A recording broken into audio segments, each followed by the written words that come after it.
Dans leur vie de jaloux permanents, Geneviève et Jean-Michel s'offrent parfois des sorties en boîte. Un paradoxe, car ce lieu est l'endroit où le risque de succomber à la tentation est maximal. Mais comme par jeu, pour se faire peur, c'est là qu'ils viennent, en quelque sorte pour tester leur amour.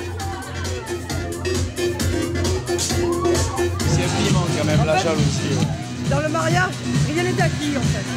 Je pense que la jalousie, ça entretient les relations amoureuses. Pour moi, c'est une unité de mesure sur la chaîne de l'amour. Si le jour je suis plus jaloux, c'est que forcément j'en ai rien à foutre. La surveillance mutuelle peut-elle vraiment être un moteur dans le couple? Aurélie a 21 ans. Elle est apprentie comédienne à Paris. Elle rentre en train, pas loin de Fontainebleau, là où elle vit. 1 heure de trajet tous les soirs pour retrouver Grégory, dont elle partage la vie depuis 8 mois. 1 heure pour cogiter, pour s'angoisser sur ce que Grégory peut faire au même moment. Là, c'est juste un mini-message, le 4e de la journée. Avec Grégory, elle utilise son téléphone de façon intensive.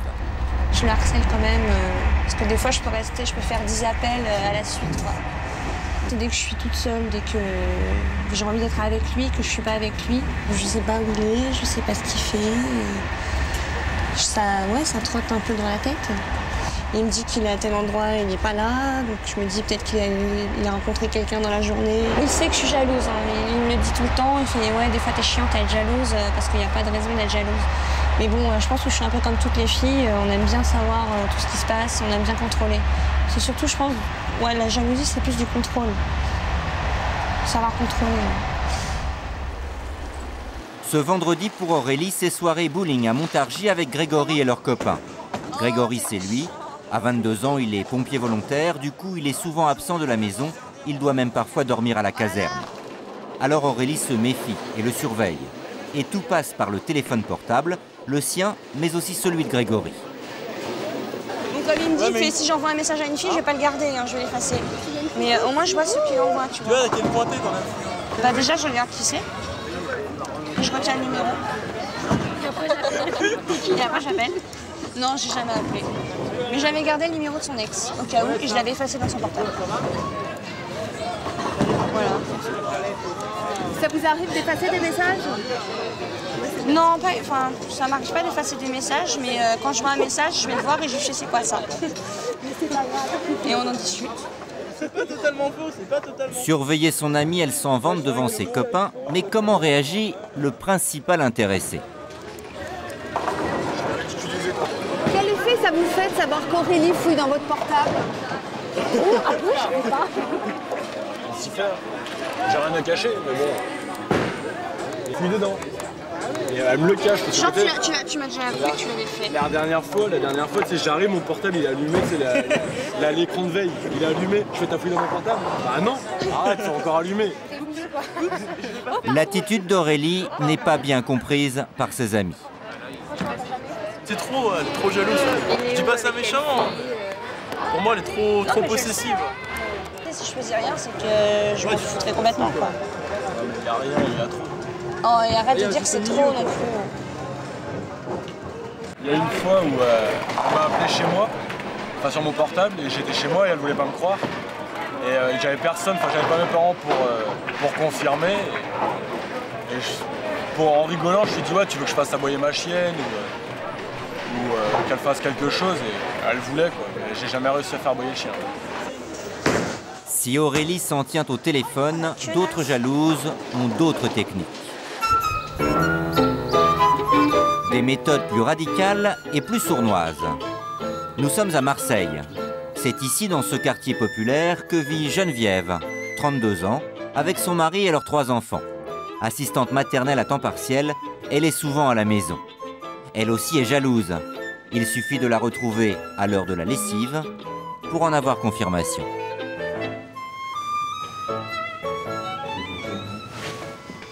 Ben, je fouille ses poches, comme tous les jours quand je fais ma machine. Je suis à l'affût. Je fouille dans son portefeuille, dans son blouson, quand il change de veste. Un jour, quand je faisais la lessive, J'ai vu que sur une chemise blanche, qu'il avait une belle trace de rouge à lèvres rouge sur le col. Je lui ai fait la tête pendant 2 jours. Bon, quand on fait la bise, c'est sur les joues chez moi. Geneviève est mariée depuis 7 ans avec Jean-Michel. 7 ans qu'ils se surveillent mutuellement. Ainsi, au marché, tout est prétexte pour se taquiner. Premier exemple, devant l'étal des sous-vêtements. Et les reproches, Jean-Michel les cherche. C'est joli, non? Ah, mais tu gonflé, toi. Pourquoi? Ben, je regarde en attendant. Bon, je vais abréger, alors. Ben, brèche. Pauvre dame, elle peut même pas s'acheter ses culottes. Madame sur Internet. fait ses emplettes, monsieur Matt. Et surveillez-le. Mais pour Geneviève et Jean-Michel, cette jalousie est en fait réciproque. Lui exerce par exemple un contrôle sur ses achats vestimentaires. Les tenues un peu trop sexy sont à bannir de sa garde-robe. Dès que vous allez avoir avec ça, vous allez noir. Ouais, mais par rapport aux autres. Vous avez des belles robes. Oui. Non, quand même, c'est trop excessif. Mais peut-être pour m'ennuyer, elle pourrait l'acheter. Non, je veux pas qu'elle m'ennuie, je surveille. Donc c'est psychologique. Même elle sait que je suis là, donc psychologiquement, son inconscient, il le pousse à dire non. C'est vrai qu'il me met la pression, les habits quand je vais acheter quelque chose. Pression psychologique, c'est important, c'est comme au travail. Donc il me donne son avis. Si c'est pas favorable, ben voilà, il me fait une crise, donc je vais laisser l'article. Voilà. Une méfiance réciproque de tous les instants. En fait, chacun est persuadé que l'autre pourrait succomber à la tentation, surtout dans un lieu public. Tu vois, il te regarde. Regarde, on regarde, hein. Voilà, paf, on regarde. Ça m'énerve. Hein, voilà. Je supporte pas comme on regarde, mais tu aimes bien regarder les autres. Ouais. Hein? Ouais, oui et non. C'est un paradoxe, oui. Hein? Ça m'énerve d'être face au mur. Je suis toujours face au mur, ça t'es toujours face aux gens. C'est vrai. Comment ça se fait? Je sais pas. C'est drôle, hein? C'est inconscient. Tu t'assois toujours avant moi. C'est mon subconscient. Qu'est-ce que tu regardes? Hein? Qu'est-ce que tu regardes? Bah, les gens qui s'en vont.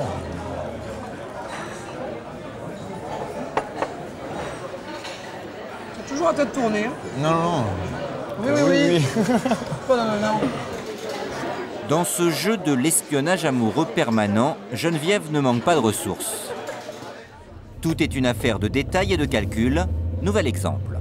Parfois, ça m'arrive de mettre le kilométrage à 0 quand Jean-Michel prend la voiture pour voir s'il rentre directement à la maison, sachant qu'il y a 3 km et demi pour aller de la maison à la pizzeria. Voilà, pour voir s'il a fait un détour. La pizzeria, c'est celle que Jean-Michel a ouverte il y a 1 an. Pour Geneviève, c'est le lieu de tous les dangers. Et elle n'a pas tort.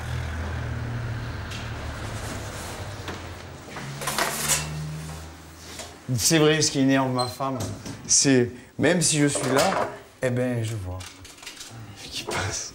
Je sais pas, c'est fatalité, je crois. Ou un manque de chance. Juste quand je regarde, elle est belle. Et comme par hasard, Geneviève ne le laisse pas longtemps seul à la pizzeria. Elle le rejoint tous les soirs. Ok, pizza au chorizo. Salut. Ça va? C'est bon, j'y vais? Ouais, ça va, ma chérie. Ben, je surveille Jean-Michel pour voir un peu avec la clientèle féminine. C'est bon. Alors, qu'est-ce qui se passe s'il y a une femme qui rentre? Ben, si une femme qui rentre, tout dépend si elle est jolie, si elle est moins jolie. Si elle est jolie. Si elle est jolie, bon, là, on la sert comme une cliente normale, mais bon, il faut pas qu'elle s'attarde. Bonsoir. C'est vrai que Jean-Michel n'a pas les yeux dans sa poche. D'accord, ouais, pas de problème. C'est un séducteur et il en joue auprès de ses clientes. 8h30, pardon. Ce qui a le don d'énerver sa femme. Merci beaucoup. Allez, bonsoir. Il suffit qu'il y en ait une qui me sourit parce que, je sais pas, parce que c'est une voisine. Je sais pas, alors donc elle interprète d'une façon où bah attendez, je viens vous livrer, je suis ferme, mais je viens vous livrer, quoi. Hein, c'est ça. Et pas question pour le patron de rentrer trop tard. À 11h30, c'est clair qu'elle se demande, tu m'as trompé, tu es allé où? Tu es allé chez elle? Non.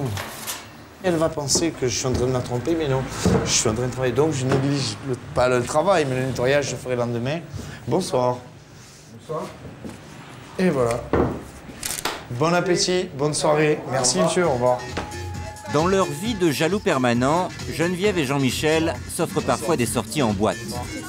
Un paradoxe, car ce lieu est l'endroit où le risque de succomber à la tentation est maximal. Mais comme par jeu, pour se faire peur, c'est là qu'ils viennent, en quelque sorte pour tester leur amour. C'est piment quand même, la jalousie. Dans le mariage, rien n'est acquis en fait. Je pense que la jalousie, ça entretient les relations amoureuses. Pour moi, c'est une unité de mesure sur la chaîne de l'amour. Si le jour je suis plus jaloux, c'est que forcément j'en ai rien à foutre. La surveillance mutuelle peut-elle vraiment être un moteur dans le couple? Est-on toujours naturellement jaloux de celui qu'on aime? Réponse auprès des docteurs Pecot et Krottenberg. Ils sont psychiatres, ils ont étudié la jalousie. Pour eux, amour et jalousie ne font pas bon ménage. La jalousie, c'est finalement pas un signe d'amour de l'autre, contrairement à ce qu'on croit. Il faut de la confiance dans un couple. L'amour est basé sur la confiance de l'autre, en l'autre. Si on n'a pas confiance, où est l'amour? Quelque part, moi je pense que les jaloux n'aiment pas, quelque part. Ils possèdent, mais ils n'aiment pas. Ces psychiatres savent bien que la jalousie, quand elle atteint un certain degré, ne doit pas être prise à la légère. Je crois qu'il faut bien distinguer la jalousie comme sentiment, finalement, émotion qui existe universelle, qui existe depuis toujours et qui existe depuis que l'on est petit. Et du délire de jalousie qui fait partie des délires paranoïaques et qui sont des délires pathologiques. Qui se manifestent comment? Qui peuvent aller jusqu'à des choses assez graves, qui relèvent d'un délit, qui peuvent aller jusqu'au code pénal, jusqu'au meurtre. Par simplement l'autre, faire des filatures, surveiller le carnet de rendez-vous et maintenir une pression comme ça insupportable sur l'autre. Les filatures, ce n'est pas que dans les films. Nous voici à Paris avec des professionnels. Veste jean, pantalon velours et pain de parking. D'accord, merci madame. C'est bien lui. Pierre Audren, détective privé depuis 15 ans et spécialiste des filatures en tout genre. La filature de couple représente 15% de son activité. Accompagné d'une autre détective, il suit aujourd'hui un homme dont la femme est plus que méfiante. C'est la 4e filature qu'elle demande en 3 mois. Elle trouve suspectes les sorties de son mari. Contrairement à elle, lui ne travaille pas. Parce qu'il s'absente dans la journée comme ça, 1 heure ou 2, et il ne lui dit pas, en fait, quand il rentre, il ne lui dit pas ce qu'il fait. Il élude toujours ce qu'il fait pendant qu'il sort. Voilà. Il va se garer là. Bon, c'est bon. Garde-toi, je vais le suivre. Sans jamais le quitter des yeux, il suit l'homme à distance respectable. Objectif, déceler le moindre indice qui pourrait laisser supposer un rendez-vous galant. Dès qu'il le peut, Pierre transmet ses impressions par micro à sa collègue. Il ne se passe absolument rien, il ne semble attendre personne. C'est le calme plat, voilà. Une demi-heure à la terrasse du café, personne ne semble rejoindre l'homme. Les détectives attendent. Et c'est reparti en voiture, toujours à vue, pour ne rien rater de ce que fait l'homme surveillé. Bon, il a passé un coup de téléphone 2 minutes. C'est lui qui l'a passé le coup de téléphone. C'est lui qui l'a passé? Ouais. À force de faire des filatures, Pierre a bien compris les informations qu'attendent ses clients et elles sont différentes suivant leur sexe. Alors, la jalousie féminine, c'est surtout par rapport au physique, à l'âge de la maîtresse. Imaginez de la... Voilà, imaginez de la maîtresse, si elle veut savoir comment elle est, si elle est mieux qu'elle. Donc en fait, c'est le conte de Blanche-Neige. Beau miroir, suis-je toujours la plus belle? Alors que l'homme, lui, va s'intéresser surtout au statut social de son rival. Voilà, qu'est-ce qu'il fait, où est-ce qu'il travaille, qu'est-ce qu'il a comme voiture, qu'est-ce qu'il a comme maison. Ça sera beaucoup plus matériel. Il sort sa carte de parking, ça veut dire vas-y, c'est bien. Attends. Voilà, je vais poser. Et la filature se poursuit à pied. Là, au coin de la rue, c'est peut-être enfin un lieu de rendez-vous pour l'homme surveillé. Il est passé devant des sex shops sans même y prêter attention. Il semble être devant une bijouterie. Il a juste regardé la vitrine 2 minutes et il repart.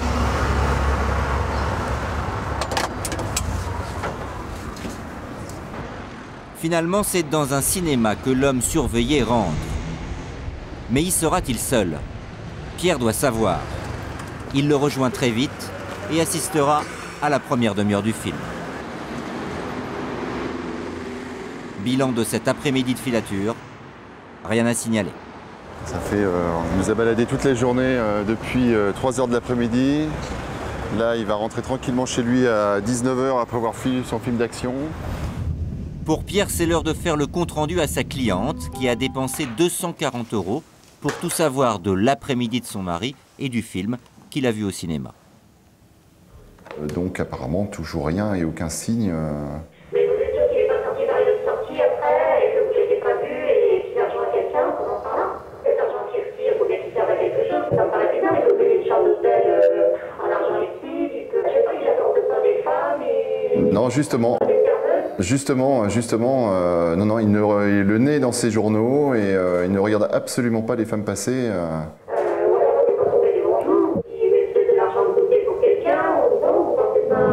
S'il avait rendez-vous avec quelqu'un, je pense qu'il l'aurait vu tout de suite, il aurait passé l'après-midi avec. Il ne bouge plus, ça fait des mois qu'il ne se passe rien entre nous, il est soi-disant fatigué, il n'a pas envie, je suis vraiment persuadée qu'il y a quelqu'un, peut-être que je me fais des idées, mais toujours, c'est vrai que j'aime pas que quelqu'un le regarde, j'aime pas que...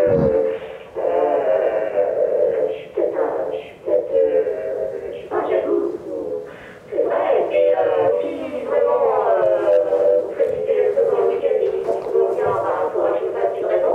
D'accord, voilà. Au revoir madame. Voilà. Donc être absolument sûr qu'il n'y ait vraiment rien. Et donc elle ne sera jamais sûre qu'il n'y ait vraiment rien. Voilà, c'est des histoires sans fin. Il y a ceux qui font appel à un détective privé et ceux qui le font eux-mêmes. Cette surveillance quotidienne, c'est ce qu'a subi Isabelle, 36 ans, qui vit dans un pavillon de la région parisienne. Contrôle de ses tenues vestimentaires, fouille en règle de ses sacs à main, de son ordinateur ou harcèlement téléphonique pour surveiller ses horaires. La jalousie de son compagnon est devenue obsessionnelle, un enfer de plusieurs mois avant la rupture. Moi, je supportais plus et j'avais même plus envie de rentrer chez moi. Je préférais traîner au boulot. Même être dans les bouchons, ça m'arrangeait parce que tant que j'étais dans les bouchons, je le voyais pas. Au revoir. Sa liberté, Isabelle commence à la retrouver avec ses copines. Ici, c'est avec Nadine qu'elle vient chercher le dîner, des pizzas. Et ensemble, sur le chemin du retour, elles se souviennent de l'espionnage permanent de l'ex-compagnon d'Isabelle. Isabelle, tu te souviens quand il était caché là? Ah oui, c'était là, oui. En bas de chez toi, juste avant. Sa voiture était cachée sur la droite et il nous attendait. Il attendait savoir si je rentrais bien avec Nadine. C'était pas la première fois, j'ai déjà trouvé là en bas. En bas de chez vous? Ah oui. Qu'est-ce qu'il faisait en bas de chez vous? Il devait surveiller en fait, il regardait nos allées-venues. C'est pas une vie, c'est être prisonnière, c'est être surveillée sans arrêt et on vit plus, quoi. On perd un peu de sa personnalité et beaucoup de sa liberté. Ce soir, Isabelle reçoit ses amis et ses collègues. C'est la première fois depuis longtemps car son compagnon refusait qu'elle reçoive à la maison. Bon, là, on va porter un toast. À ma vie de célibat. Désormais célibataire car la séparation est devenue la seule solution pour elle. La rupture a eu lieu il y a 3 mois. La jalousie a fait que les sentiments sont partis petit à petit, quoi. C'était trop, je me rendais compte que je ne pouvais pas vivre avec une personne qui était comme ça, c'était invivable et impossible. C'était de jour en jour, c'était de pire en pire. À parler moins, quoi. Bah, avant, elle était triste, quoi. Quand elle allait au boulot, elle était pas bien. Et ça faisait mal. Non, mais c'est vrai. Ah, tu revis, hein. C'est vrai que ça fait plaisir. Mais la rupture n'a pas tout réglé. Son ami a alors franchi une nouvelle étape dans sa jalousie obsessionnelle. Et après, je crois que c'était encore plus infernal que la vie que j'avais avec lui, puisqu'après, il allait questionner mes amis. Et je pense qu'il m'espionnait, puisqu'il a dit à un ami à moi qui me surveillait, que le soir, il passait dans ma rue, savoir s'il y avait ma voiture, savoir s'il y avait de la lumière chez moi, savoir avec qui j'étais. Et l'étape suivante, ce fut même des menaces, pendant quelques semaines. Après notre séparation, quand il m'appelait, et ce jour-là, il m'a dit que il avait plus peur de la mort, il avait perdu la vie quand il m'avait perdu, et la personne qui m'approcherait, enfin qui lui prendrait sa femme, elle allait mourir. Et quand la jalousie maladive dépasse les simples menaces, pour ceux qui la subissent, le risque, c'est que cela se termine à l'hôpital. Pavillon des urgences à Aulnay-sous-Bois. Ici, chaque semaine sont admises 2 à 3 victimes de la jalousie, le plus souvent des femmes. Ça pique ou ça brûle? Victime de la jalousie parce que poussée à l'extrême, elle est souvent à l'origine de violences conjugales.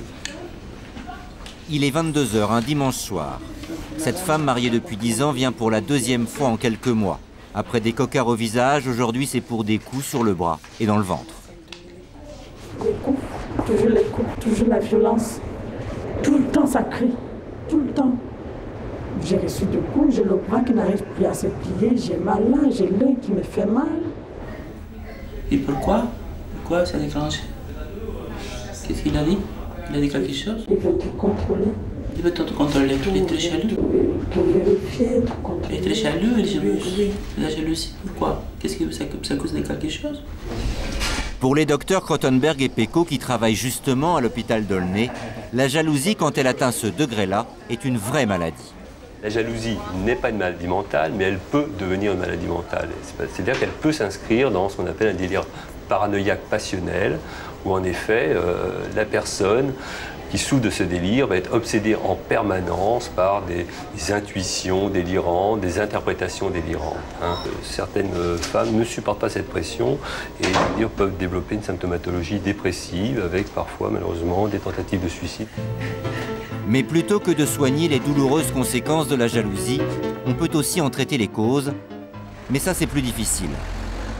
Paul, 28 ans, fait partie de ces jaloux maladifs qui en sont conscients, qui en souffrent. Depuis 5 ans, ce jeune cadre parisien fait vivre un enfer à son épouse. Les symptômes sont classiques. Vérification du téléphone portable d'une manière assez fréquente. Fouiller éventuellement dans l'agenda, papier, etc. afin d'essayer de me rassurer. Aujourd'hui, Paul ne supporte plus cette situation qui gâche la vie de son couple. C'est une souffrance quotidienne. Il se manifeste par des sautes d'humeur, des problèmes comportementaux, agressivité. Alors, comme dernier recours pour sauver son couple, il a décidé d'entreprendre une thérapie. Aujourd'hui, je me sens un petit peu obligé et mon épouse m'a surtout poussé, je dirais, à aller voir ce psychothérapeute afin de pouvoir me sortir de cet enfermement psychologique. Vous allez concentrer toute votre attention sur vos mains à travers votre ventre qui s'élève et qui s'abaisse suivant le rythme de votre respiration. Une fois par semaine, il se rend au cabinet de Stéphane Zerman dans le 8e arrondissement de Paris. Pendant ce temps-là, vous allez imaginer une bulle. Ce psychothérapeute pratique ici l'hypnose. Vous êtes avec votre amie, celle que vous aimez. Et vous sentez cette confiance en elle, dans cet amour réciproque. Vous vous sentez calme, très calme. Ça faisait longtemps que vous n'aviez pas ressenti ce calme intérieur. C'est un lieu dans lequel vous pouvez enfin prendre le recul nécessaire. Ce fameux recul qui vous permettrait de laisser cette jalousie à son état de toute petite bille minuscule.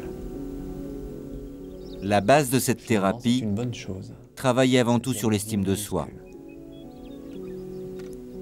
Le manque de confiance, c'est le problème de tous les jaloux. Vous pouvez la contrôler en laissant cette confiance en vous grandir encore. La séance d'hypnose va durer un quart d'heure. Laissez cette confiance grandir en vous. C'est comme si elle s'installait dans tout votre corps. L'idée, c'est pas de guérir de la jalousie, l'idée, c'est de savoir se remplir d'autres choses, de valeurs plus positives et de savoir relativiser ce qui auparavant encombrait totalement le champ de votre réalité. Pour Paul, ce sera 6 mois de séance hebdomadaire d'hypnose. Il sait qu'on ne guérit pas de la jalousie, on apprend juste à l'apprivoiser. Aujourd'hui, il voudrait avoir la certitude d'être aimé. Pour cela, il aimerait bien détecter des signes de jalousie chez son épouse. Je suis en attente d'une autre forme de jalousie en face de moi qui me prouverait que la personne ait des sentiments. Alors c'est très paradoxal, c'est intéressant là. C'est-à-dire que la preuve d'amour que vous recherchez, c'est finalement l'intérêt que l'autre pourrait vous porter à travers une jalousie telle que vous la projetez sur la personne. Complètement. Bien souvent, en effet, les jaloux aimeraient donc que l'être aimé soit lui aussi jaloux. Revoilà Aurélie, notre apprentie comédienne, l'amie de Grégory. Le rendre jaloux, c'est bien à elle aussi son attente. Élève au cours Florent, elle doit aujourd'hui jouer l'amoureuse. Regarde là. Souviens-toi de la nuit passée avec elle, de ton rapport à elle, à son corps, à sa féminité. Voilà. Plus loin, plus sincère. Vis-le l'amour, là tu me le joues.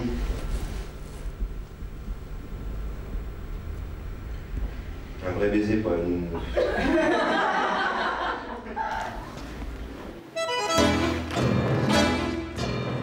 Ce baiser, son tout premier baiser de théâtre, c'est le premier à un autre que Grégory depuis qu'ils sont ensemble. Comment ça se termine? Elle lui annonce aussitôt la nouvelle par mini-message, comme il se doit. Il faut qu'on voit que c'est un poison, papa. Après cette annonce, sera-t-il jaloux? Elle le craint, mais elle l'espère tout à la fois. Mais ça rendait bien. Ça rendait bien. En plus, il n'a pas été de main morte. La première fois, ça faisait faux, c'était petite carré. Ouais, non, mais en plus, Rinaldo, vas-y, moi j'avais les lèvres comme ça. Et aussitôt le cours achevé, Aurélie s'empresse d'aller retrouver Grégory. Embrasser un garçon. Ouais, c'est lui qui m'a embrassé, c'est pas pareil.